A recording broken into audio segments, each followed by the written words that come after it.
Oh dear, look at that weather. That's not for going out in. Maybe I should get out a video and watch something. Hello, I'm James and welcome to my channel Western Signalman. Now for this episode I thought I'd do something a little special, and that's to celebrate the 40th anniversary of Thomas the Tank Engine, the TV series. On the 9th of October 1984, the very first episode, Thomas and Gordon, aired.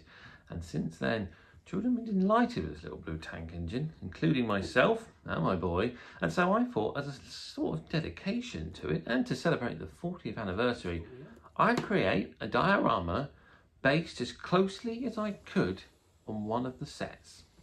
So, let me talk you through what I intend to do.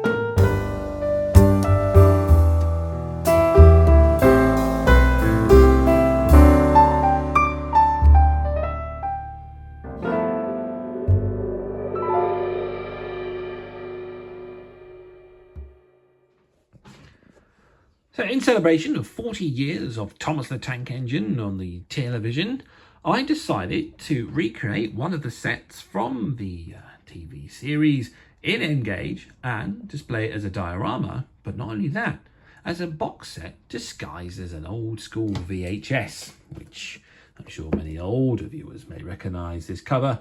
And this is the one that this scene would have appeared in, because this is from the story Percy Runs Away, in which the signalman kindly switches the points and Percy crashes into this bank of earth over here. So let's have a little look through the box. I wanted to make it as a train set, but also a diorama, so mixing the two. So I've built a little packaging system to go in the back here. We've got the cable, although I couldn't fit the controller in, and then we have storage for the loco, some wagons, additional pieces of the track, and then the circle of track is stored underneath. So let's set it up and run the train round.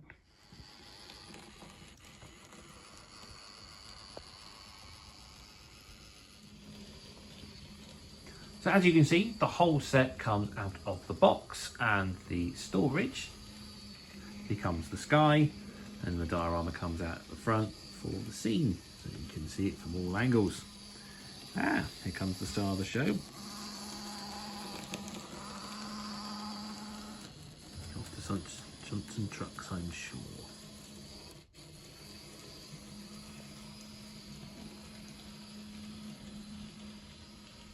So, this is my diorama to celebrate 40 years of Thomas the Tank Engine on the television, and it's a model of Lower Suddery Signal box from season 1, and in particular the story Percy Runs Away.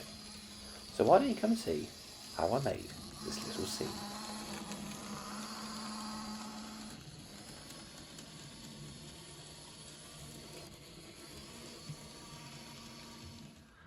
Now, I've been thinking about this project for the last year, but as usual, I've left it to the last minute to do. So if it gets done by the anniversary date is another question. However, last year, anyone who followed my Instagram will know that I purchased this little Percy train set. So it came with Percy and a couple of wagons. Now, since then, I've repainted the wagons into a more correct, earlier TV series colour of the sort of washed out dark green. And then I've added a few extra wagons as well.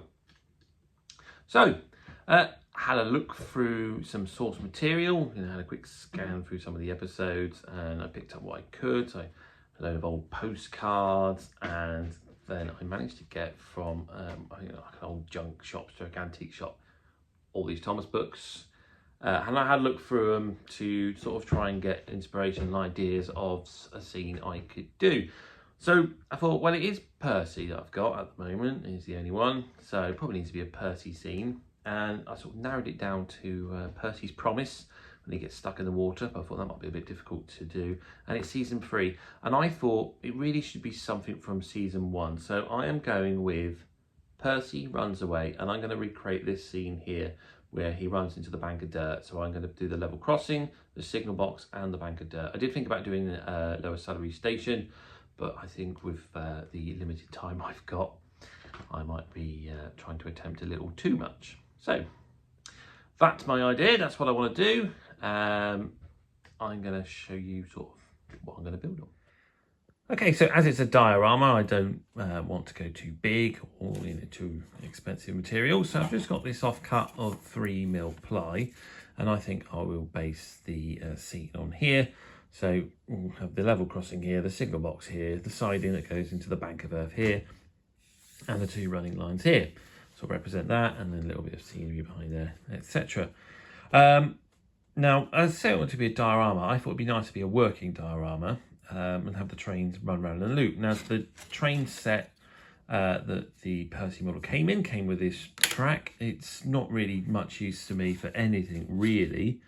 It's pre-moulded on this plastic. So I thought, well, maybe I can incorporate it and sort of build your tracks and then just have one of the lines running and sort of be able to connect the loop and go round. At least you can have one train running round. So I thought that might be a nice idea. I've got to work out quite how to join that up to the bit of track, but it's got these slots. But I'll think about that later. Anyway, that's the idea, and I thought, well, if I'm going to do that, I need something to store it in, really. So I'm going to try and fit it all in this box file. But I'm not going to make it like a box file layout where you open it up and, well, I can't open it up because it seems to be stuck. Let me go. You open it up and there's a scene inside and you just plug it in, you can do a little shunting layout or whatever. I thought it'd be quite cool that the diorama can be stored in here with the pieces of track, and essentially it's like a train set box. And I thought I would make this look like an old VHS of Thomas the Tank Engine, like they used to look back in the day. So that's my idea. If I put it off, it's another question. Of course, if I don't, you won't see these videos, I suppose. But yeah, that's what I intend to do. So first things first, I'm going to look at putting something just underneath this piece of wood. One, to give it strength, and secondly, just so I can connect the track. And then I will start looking at putting the track on here, I suppose. And then we'll move on to the buildings, because I'm going to need that signal box. So that's probably the first thing to make. Now, here's something to be aware of for anyone who's decided to buy this Engage Percy. I know a lot of 009 modelers like it for the chassis. It's a very useful looking chassis. However, we've obviously had him for about a year now. And the boy encountered a problem where he couldn't run him on his layout. And we weren't sure why. So I took it apart. And I found that these, I've lost the other one. This is the housing that holds the small cordless motor in the middle. That motor gets very hot, as I noticed, just trying to run it. And I put my hand on it, I was like, oh, that's quite hot. And what it done is it's melted this housing. So it melted both sides, and eventually the motor popped up and it would no longer come in contact with the gears. So I did look at getting it repaired with Bachmann, but I thought, you know what, all that happened is they'll just replace these pieces and in a year's time they'll melt again. So what I've done, and I'll probably have to take them apart to show you really, is I've just got some brass wire. In fact, I'll take them apart and I'll show you. Okay, so I've popped the top off, and this is what I mean. These black bits, one went here and the other on the rear here. So I thought, well, they're just going to melt again and I get new ones. This is obviously a design flaw. So what I've done is I've just got a bit of brass rod and then I've bent it to shape to hold the can motor in position.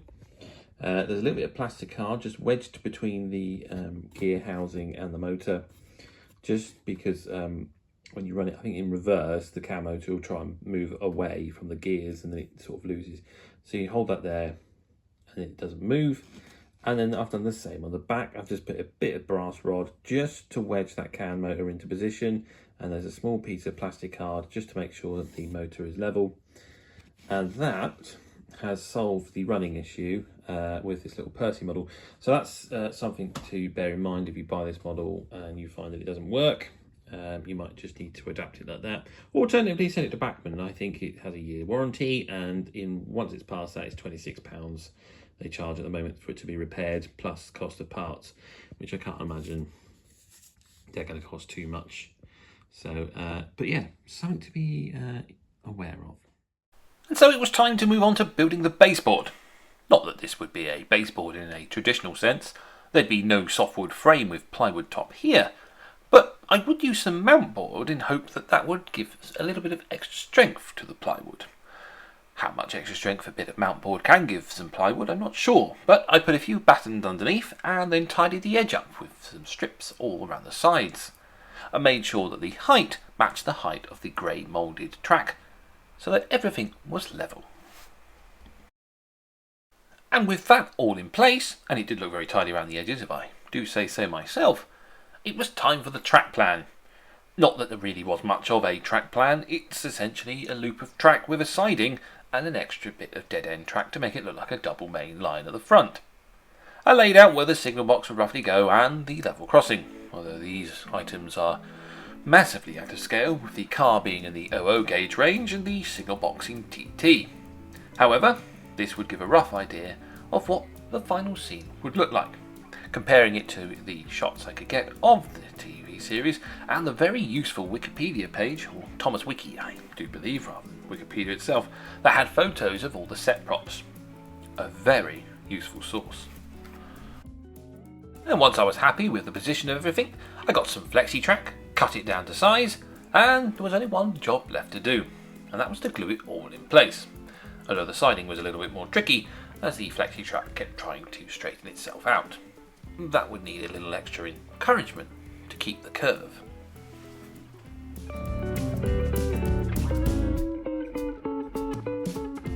I weighed the track down and made sure that the parallel running line had enough clearance for things to pass each other.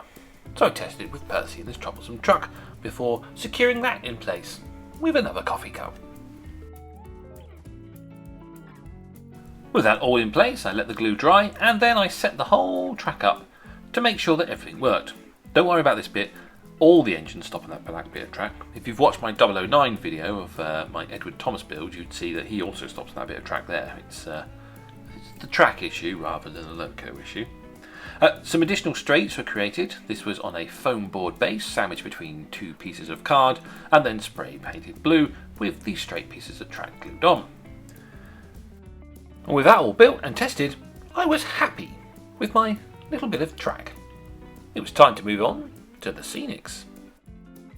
First things first would be the signal box. Now I had decided to just do Lower Suddery Signal box and the level crossing rather than include the station because I felt time constraints may result in me not completing the project.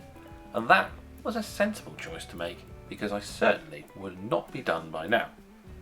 The signal box was difficult to say the least. I took an existing structure that we owned and tried to use that as a sample of measurement. I used photos from the Thomas Wiki, I even counted the brick courses and tried to match it the same. I think it was around 17 courses, but using Will's brick sheet proved to be problematic. Their bricks must be smaller than those that were on the Thomas model of the set. And so when compared and drawn out, as you can see here, the box should overshadow Percy, but Percy was overshadowing the box. So it was time to draw out another plan. And so I decided to use our existing signal box as a basis for building the new one by measuring up the windows and using those measurements to decide the dimensions of the new signal box.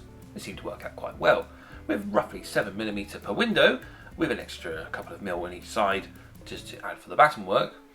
This gave me a rough idea of the structure that I was happy with, and when comparing Percy to the drawing, everything seemed dimensionally correct. So with it all planned out, there was only one thing left to do. I had to start building the signal box.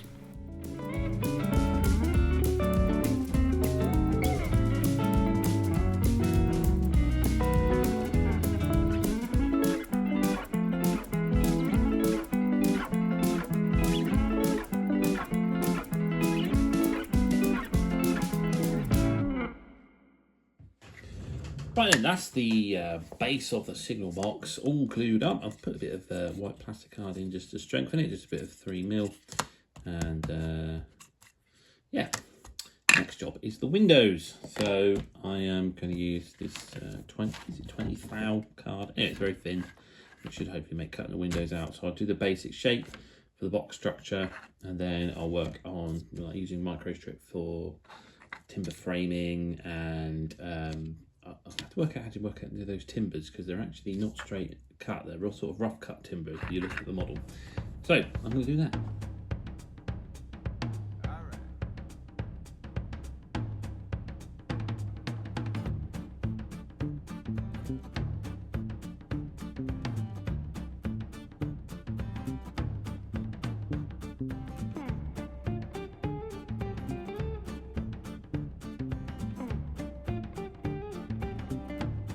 Now, I've not filmed this bit because it was time consuming and very painful to do, but I've cut all the windows out for the top framework, so that looks pretty good, I think. A little shot there, we compared it with the shot from the TV show. You can see that it's actually, I'm thinking, pretty much spot on.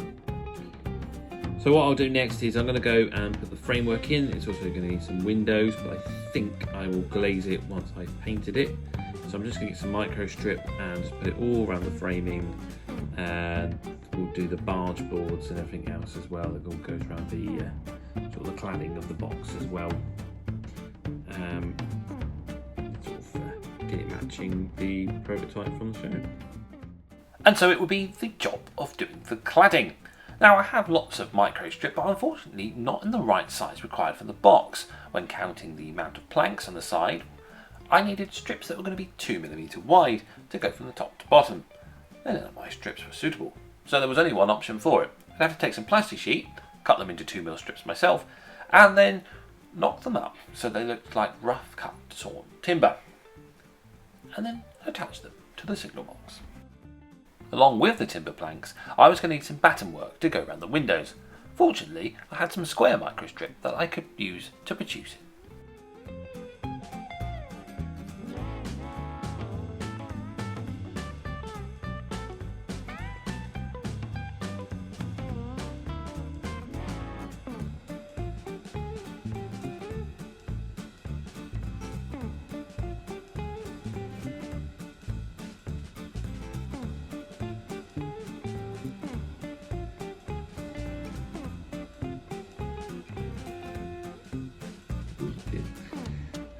Right, I've done all the framework around the windows.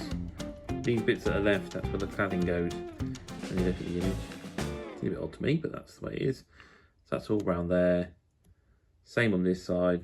I don't know why, this bit was really thick compared to this side. I must have done a little bit of the wrong measurement, but I've managed to blend it with the 2mm, and then I'll sort of, yeah, I'll make it disappear, it'll be fine. So the other added bonus of it is that I can now get a file. Can't really see. There's just a few little edges that are slightly larger than the beading. So I'll just file that all down so it's all nice and square. And then I'll just put that little bit on the back as well. So I can do that. I'll probably put the cladding on first before I start filing it. But yeah, honestly, that makes a hell of a difference just putting that on there. It looks so much more solid.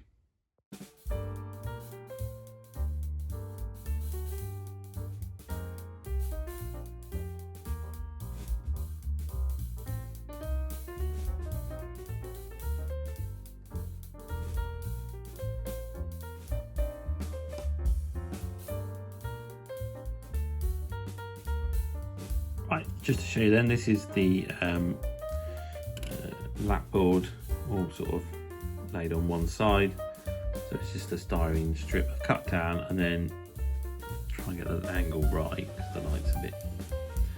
I've then just put files along the bottom of it, because if you look at the photo of the actual box, you see it's all sort of rough cut sawn wood sort of style. So I've tried to do the same there, just attacking them with the file. It's looking a bit Minecraft blocky at the moment. That's just while the glue dries. And then I'll go the other side and I'll trim all that off to match the angles of the structure. So that's that. I'm going to move on to the back and then follow what I've already put on so it stays at the same size, and then that'll allow me to go around to the other side. I'm really pleased with that on the front because it takes forever to do this.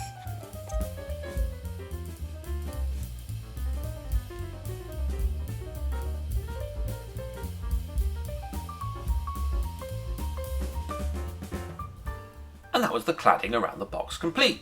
I also took the liberty of adding the roof. This is just the start of it, obviously, but it's just a couple of bits of plastic card cut to shape to make the pitch of the roof. Now at this point, I had a bit of a dilemma, because I had said I wanted to make the whole thing from plastic. Unfortunately, I had nothing embossed that would look like roof tiles, and trying to create my own in plastic may just drive me absolutely insane, because the cladding had almost got me there. So I opted to produce the roof with card, cutting some very thin card into strips and then notching in places to represent the roof tiles. And as if by magic, the roof appeared, and not because I forgot to record making the roof, so I'll just talk you through it. It's cardboard, obviously, cut into strips, but first we mark out where the strips are going to go, then I get a compass, use the sharp point on the compass, and score the card into individual 2mm spaces, I think in this case, and once cut out, that will obviously represent the tiles scored into the card. Cut the strips out and layer them on so they're staggered, and hey presto, you've got yourself a roof. I've also added the fascia boards and the door to the box, so there's only one job left to do, which is add the concrete plinth around the brick base.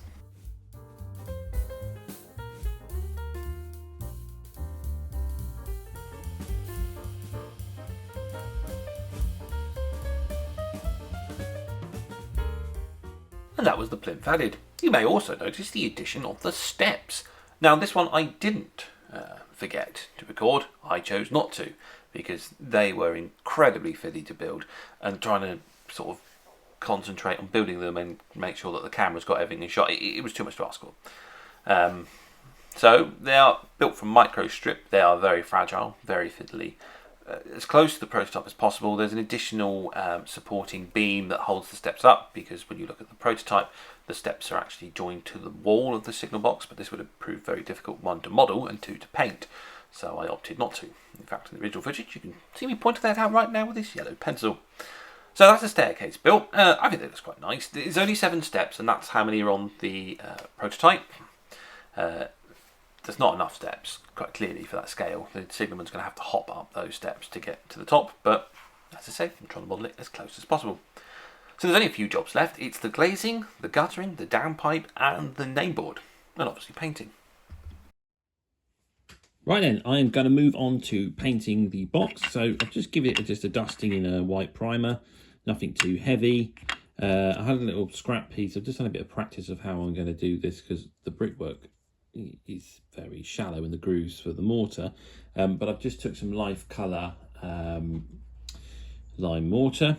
I think this is from like the Broken Buildings Battle Pack range or something like that. So it's got all sorts of colours in it, including old tile, worn brick, lime mortar, obviously one of them, broken plaster, and there's another colour I can't remember, but it's very useful. So it's mostly obviously for military dioramas where you sort of do the destroyed buildings of France. However, I've just put a little bit on there and I've just wiped it off with my finger. I'm quite happy with that effect. So I'm going to now paint the brickwork and then go over the mortar on this afterwards. So choice of colours, old tile, brown stone and worn brick should do it. I'm just going to then base it obviously on the brickwork seen in the photo here.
And with that, the painting was done. I'd even gone as far as creating the downpipe and guttering and giving them a coat of dark green. Along with that, I painted the door in a very nice teak wood colour, as per prototype, and then creating a signal box nameplate. I had intended to try and write the name in a paint pen. That was just a very silly idea. It wasn't going to work at all. Of course, the other job would be adding some windows. This is just some acetate glazing, all attached to the inside of the box, and then I've drawn out the inside framework, firstly with a green paint pen, but it was too bright. It didn't look right, so I went over it with a black one, although the green still seems to be seeping around the sides, but you can't notice it from a distance. It's fine. The other issue was that with no interior, it was quite easy to see into the box, and it was quite obvious it was very empty. So I've just got some Humbrol gloss black and painted the inside of the acetate in a very thin coating, which has prevented seeing right into the signal box. I think it looks alright. There was just one final finishing touch for the signal box, and that was the nameplate. Obviously, you can see I didn't use the paint pen. That was not a very good idea. Not a very good idea at all. So in the end, I printed it off. I drew it out in numbers, which is Apple's version of Excel, and then attached it to the plastica with microstrip border. I think it looks very nice indeed. Obviously, there's still a lot to go. The level crossing, water crane, coal bins, and indeed the scenery. But that's another story. So, if you've liked this video, then please click the like button. If you want to see part 2, then I suggest you click the subscribe button, and hopefully I'll see you again next time. Thanks for watching.